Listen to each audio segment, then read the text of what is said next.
Hello, and welcome to the Biz Communication Show. Delighted to have you with us again this week. Every week, as you know, we bring you opportunities to hear from recognized, and I mean truly recognized, regionally, nationally, and globally, recognized experts in communication. And we can learn from them. Today, I have someone who may be the most versatile person that I've ever interviewed. Don Hutcheson, based in the Charleston, South Carolina area. His bio would take the full 20 minutes, so I'll give you a thumbnail sketch. Don is a lifelong entrepreneur, inventor, coach, author, and by author, he's written a screenplay, a novel, 2 popular books on careers. In 2015, he launched a daily podcast titled Discover Your Talent, Do What You Love.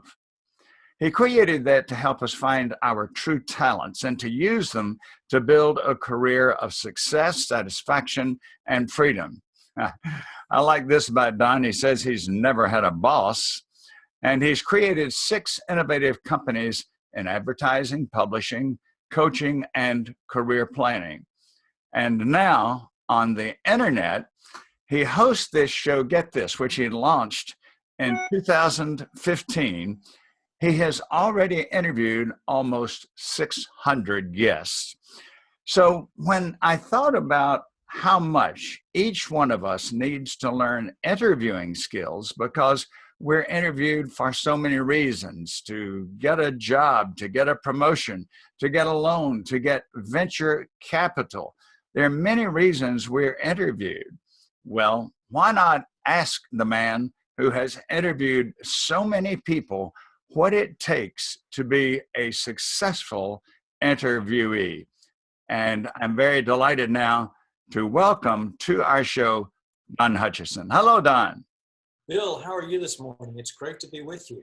Well, it's great to be with you, and I can't think of a more timely topic, because all we have to do is keep up with the news in even casual fashion, and we recognize how many people need to have good interviewing skills. I'll just use one illustration of my own to start with. I served in management at the vice presidential level for over 20 years. And of course, I conducted many interviews. The one that I would count among the worst I've ever heard, right from the opening sentence, I asked the job candidate, well, why is it you're interested in this job? Which of course is a very logical starting place for any interview.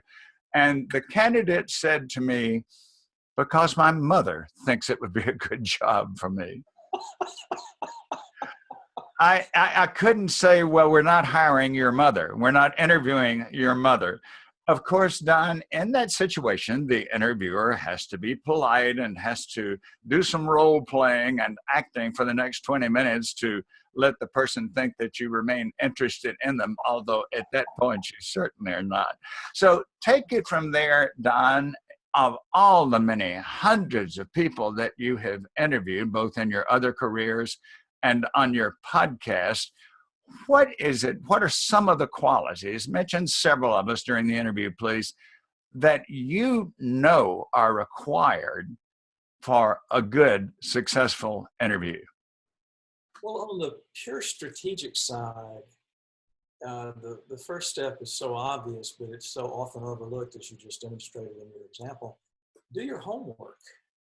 If you're going to be on a podcast, if you're going to be interviewing for a job, if you're going to be whatever the situation is, understand what the company or the show's agenda, what their vision and mission are, and understand who you're talking to. Understand, if you're going to be on a podcast, read the host's biography.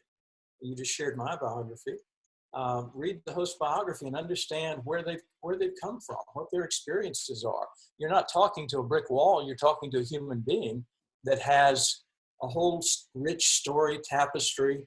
When you're on a podcast, you're talking to a show that has a track record, in our case, of hundreds of interviews. So just know what the venue is so that when you are there sharing your truth, your story, that it fits in and adds value, because your whole goal there in the case of interviews is to add value to the listeners and make the show interesting and captivating. So do your homework, take time to reflect on what the show's agenda is. Oftentimes shows send out, I know we do, they send out questionnaires. It might be a little blurb, it might be ours is 4 or 5 pages.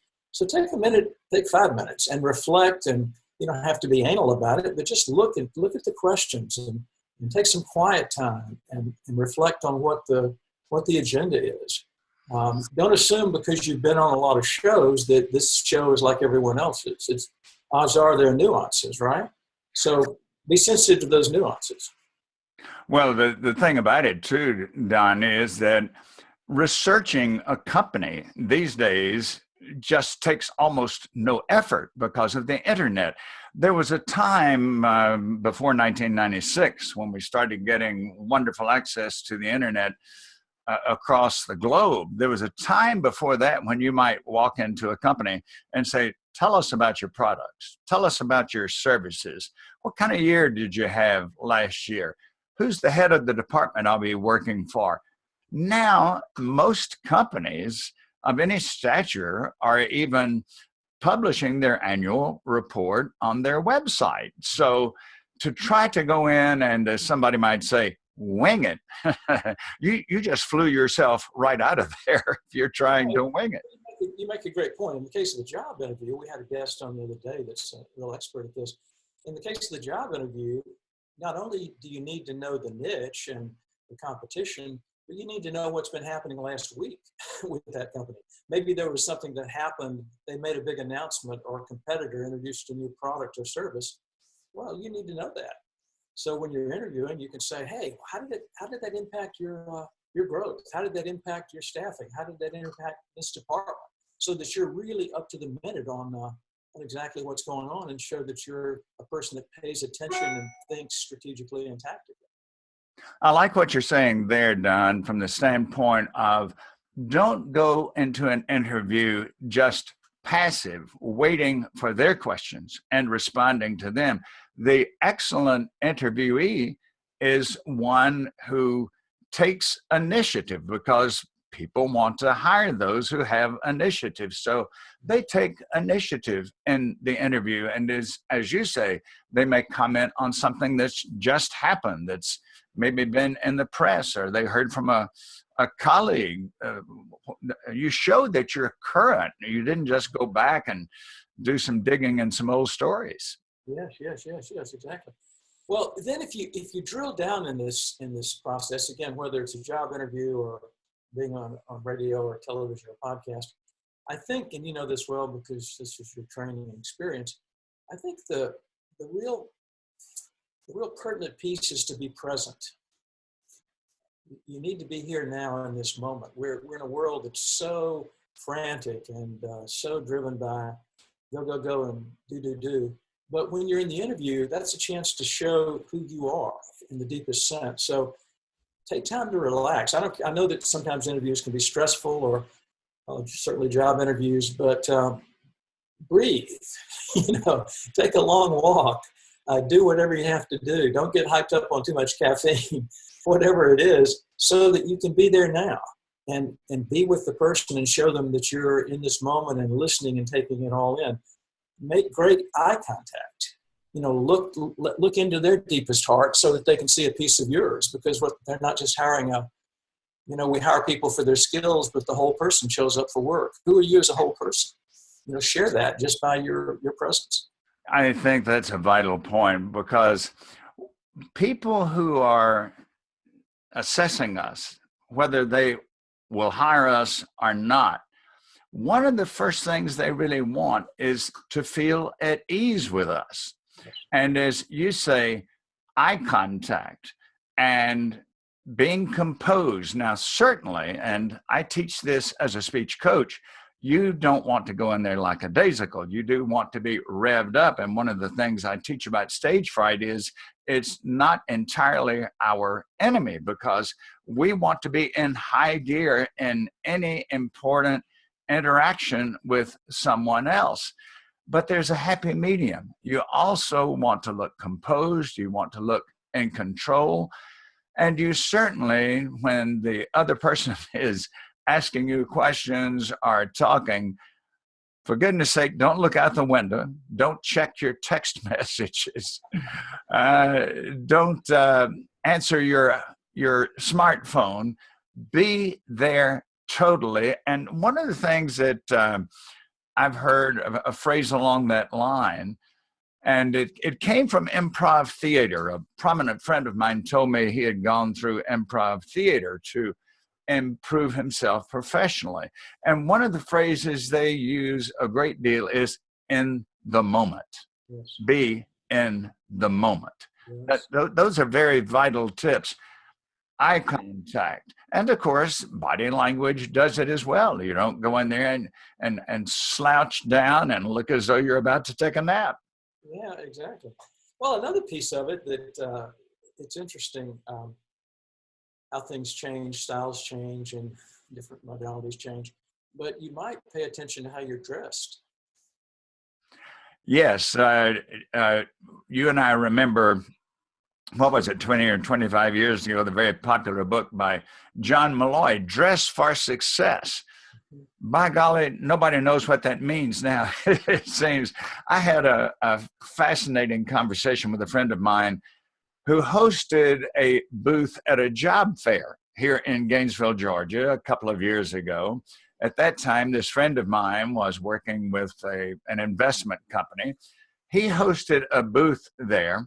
So a couple of days later, I was talking with him and I said, tell me, how did the job fair go? He said, you wouldn't believe it. I said, from what standpoint? He said, Bill, we had over 500 applicants show up and over 60% of them were wearing shorts. Is that remarkable? I don't know. It's very interesting. Hey, I love being casual. I love wearing shorts. I love working out and wearing sweat clothes. But it is amazing as you look around the world. There's been sort of a, for lack of a better expression, a dumbing down or a styling down in our dress, in our language, in our speech.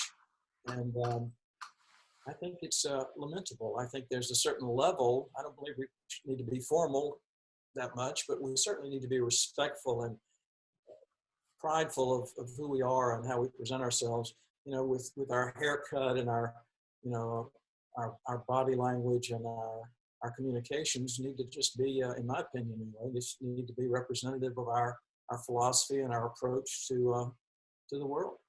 It reminds me of a time I was working with a sales group in the Baltimore area. We started talking about this, and one of their most successful salespeople, we started talking about mistakes that you could make. He said that he was going to interview a potential client, which could have been the best client that they've had to date. And so this sales rep bought a new suit, which is commendable. He felt he looked his spiffiest as he was driving to the interview. He happened to look down and he was wearing one brown shoe and one black shoe. So fortunately, he was able to find a shoe store on the way there and find a matching pair of shoes. But I've often thought, Don, one of the jobs I would not want now would be to be a suit salesman. We see suits at funerals, we see them at weddings, but I've got some suits, and I'm a guy who likes to look well presented for the occasion. But I've got some suits in my closet who wondered if I had my demise several years ago. All of that has changed, and yet maybe the best guideline I've heard on this, and maybe you've heard it, is, and this could work not only with an audience you're speaking to, but even with an interview, if you consider that an audience, and that is dress one step above your audience. Right. Yeah, it's interesting. I like to, people kidded me when I was in the ad business when we'd go on road trips that I was always prepared. I even carried a tuxedo in case there was a formal occasion. Well, I didn't do that, but that was the joke. I think it's always better to be what you said. I think it's always better to be one step ahead, you know, to be, to be presentable and look your best. I could not agree more. There's something too about what it does for you as the applicant. It makes you, when you dress very well, it makes you remember that this is an important occasion. I believe you know, Don, that I started my professional career teaching communication at the University of Georgia. Yes. In that career, I wore a tie, a shirt and tie, as you're doing today. I wore a shirt and tie to class every day. Almost none of the people in my department did. They wore casual clothes. And I had a student one day in class ask me, and during the class, so everybody could hear it, why do you wear a tie? None of our other instructors do. And I said, I do it because I am in a professional situation. If I were wearing a sports shirt, you would be seeing me on the golf course. But I consider this a professional situation. And you do. Dress even has something to do with the way you feel itself. Now, I want to go back to something else you said earlier, and that was the importance of listening during an interview. If you don't listen well, it comes across totally as canned, scripted. You're not there to give a presentation. You are there to interact, right? Yes. Exactly. We, even on our podcast, after almost 2 years, we now do pre-interview chats. We talk to, you can't be on the show unless we talk for 10 minutes where I can answer questions that you may have about our rather long list of questions. It's not pedantry, it's not being pedantic, because it's a very, as you know, you've been on the show, it's a very organic process. But again, in fairness to everybody, I've been on 25 or 30 shows, you have too. It's easy to think because you've done it that you will do the same thing. And oftentimes that's true, but in many cases, such as on our show, it's not. And we want you, the guest, you've done us a great honor being on this show. And so we want you to tell your story. So we do a pre-interview chat where I just casually say, okay, did you have a chance to look over the questions? And have you reflected on that just a little bit? Because when the time comes, if they have, then it just comes out naturally and they don't go into the same old spiel that they've given 30, 40 times before. And it's been very, very effective, and guests have been incredible. Guests have been amazing. And Don, you and I had off-the-air conversations last Friday about our interview today, and we talked about 3 or 4 or 5 minutes before we started. And you and I are not newcomers to interviewing or being interviewed, but you want to make sure that all the preparation has been done. And in fact, I sent you some tips about the technical side of it. Yes. There's, to me, one of the greatest cures of any kind of excessive stage fright for something like this, or speaking to an audience, is to be well prepared. Now, another point that I'm sure you probably would find troublesome when you're interviewing someone in any type setting, if they constantly have the habit of interrupting you. Yeah, that's a bit of a problem, whether you're doing an interview or just talking to somebody in a conversation or in a business conversation. It's difficult because you have a train of thought that you're following, and if somebody interrupts that, I mean, sometimes you can do that. It's a back and forth chit chat, and it goes, tit for tat. But oftentimes it's not, and it doesn't serve the listener well. And that's the target audience, is the listener, whether it's the interviewee, the interviewer, or the podcast or the radio or TV audience. And another point connected with that, and sometimes these two almost seem to go together. In addition to not interrupting, when you're answering a question in an interview of any sort, answer in sound bites, not in pages. Yeah, it's That is true. That is very interesting, and it's interesting too. It depends on the topic. If the topic is like ours, we're talking about your life journey. It's totally understandable if you're talking about an early stage of your life and what it was like at this time. It's easy to go on about that, and I'm totally amenable to that. If it goes on too long, it's easy for the host to say, "Okay, wait a minute now. I'm interested that when you were at Michigan State and you changed your major from physics to chemistry, what was going on in your mind?" So it's up to the host in that case to break up the story so that it can be delivered in bite-sized chunk to the audience. Yes, and of course, by now you, after nearly 600 interviews, you know what makes a program go, when to take charge of it, and that's the case in any conversation. But I'm thinking now of another mistake that some people make in job interviews, and you certainly would caution against this, I know, and that would be hold your discussions and your questions and your comments about benefits and salary until everything else has been done. Don't let that be your opening volley. Yeah, exactly. It's interesting you bring up that topic. We've had we've had a couple of great guests on the show that talk about salary negotiation and salary discussions. That's a whole art form. I can't say that I'm utterly qualified, or I'm not qualified to talk about that, but it's something that anybody out there needs to study. Listen to Victoria Pinchon and some other folks that are out there, and she negotiates, Lisa Gates. That's a whole amazing art form. Until you get to the point where you've established that trust and you've shared your story and understand where you might fit, and gone into that extensively, you can't even begin to open that door. Going back once more to what you said about being present, there's a phrase that I've heard a former winning television broadcaster use, and she's now a speech coach. And one of her main pieces of advice that she gives to people who are going to be making any kind of presentation is be authentic. And she tells a story about she has been, and I believe still is, a professional speaker. She tells an incident when she and a group of professional speakers were sitting at a table having lunch, and suddenly, and this was planned, one of the people at the table was introduced to get up and give a presentation. When they got up to give their presentation, they were a totally different person. They had the broadcast voice.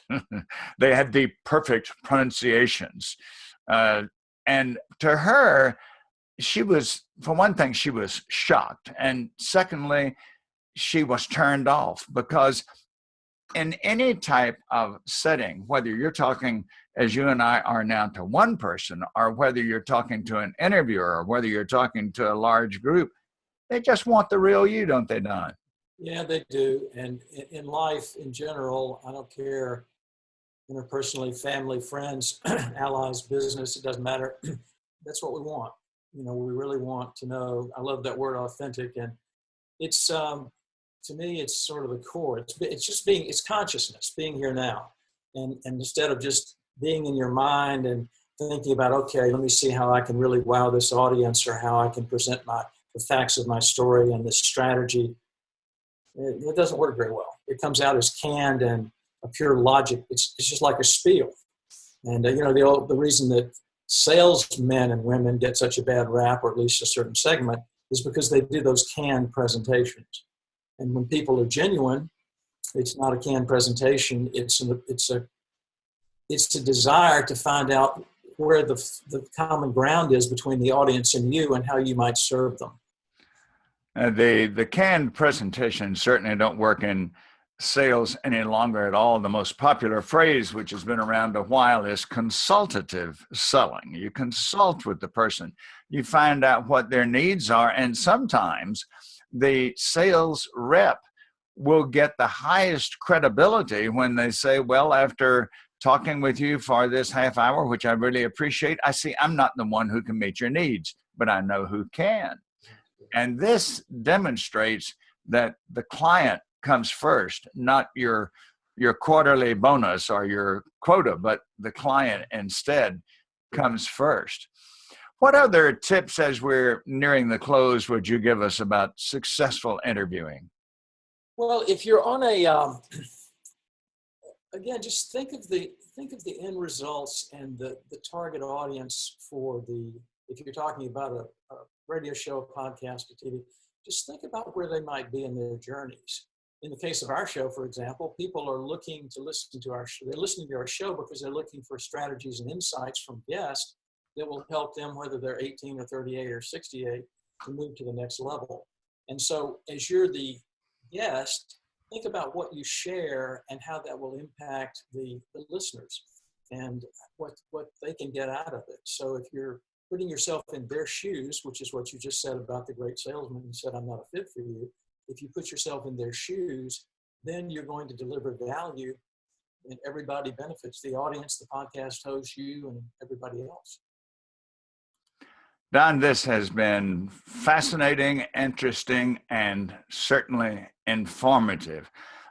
People who have viewed our conversation, I'm not going to call it an interview because we've had a conversation about interviewing, will want to get in touch with you, and they will want to know whatever links, phone numbers you recommend. What would you like to share with us now about the best way to contact you and the best way to view the podcast interviews that you've done?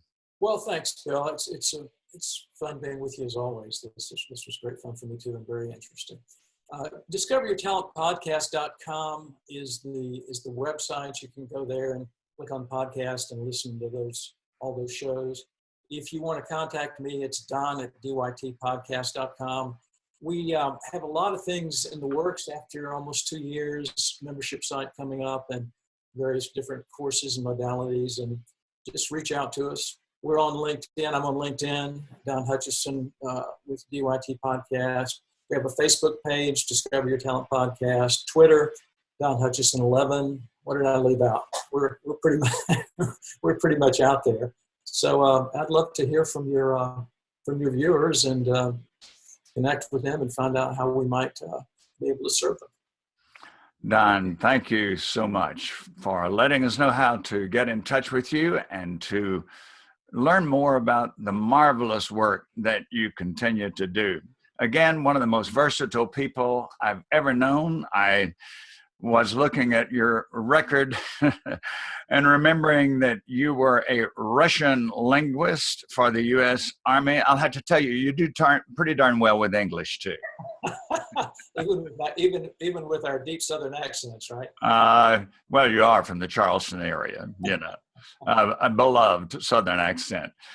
And to those of you who joined us today, we are so happy you're with us this week. Be with us next week when, once again, on the Biz Communication Show. I'm Bill Lampton, the Biz Communication Guy. I will help you welcome and hear from someone who will enrich your day and give you career-boosting tips and strategies. Thank you again for being with us, and thank you, Don Hutcheson.